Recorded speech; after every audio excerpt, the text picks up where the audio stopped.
Last month, police suspended the National Unity Platform NUP President Robert Kyagulanyi'S centre-most countrywide tour, accusing the opposition leader of failing to abide by set guidelines as well as engaging in sectarian politics.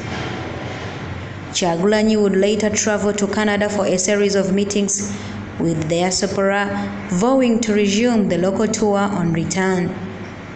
He is expected to return in the country on Thursday.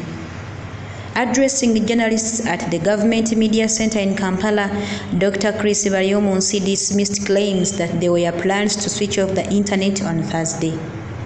Rumors that the government intended to switch off the internet.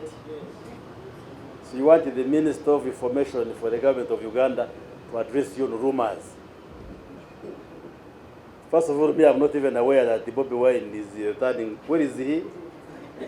I thought he's in the country. He's outside the country. Yeah? He's come back from where? Yeah? On Thursday, where is he coming from? From Canada to Uganda. As government, we are not even bothered. He can come either in a parachute or in a helicopter or in what? He's a Ugandan, like all of us. He's not barred or stopped from coming to Uganda. He should return like any other person returns to Uganda. So your fears of shutting internet, why? What is the connection between shutting down the internet and his return?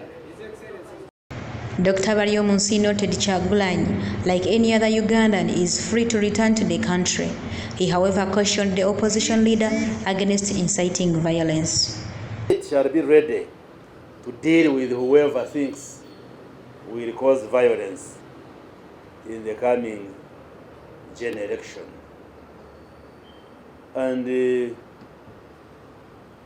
message we should give Ugandans is that they should desist from going violent, because our constitution and indeed the environment we have provided that every Ugandan should be free to cast his or her vote and vote for a person of his or her choice. So there is no need for any candidate, whether presidential, parliamentary or local government, to sponsor violence.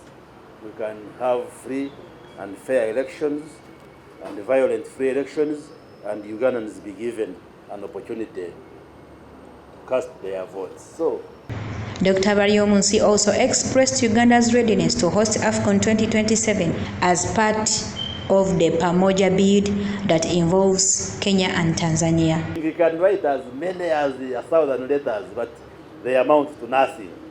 They amount to nothing, because the team which does the assessment has done its assessment and considered the three countries to be able to host AFCON. And like I've said, every patriotic Ugandan should be happy that his country has won something. The same with the Naguja Serena, Big Television.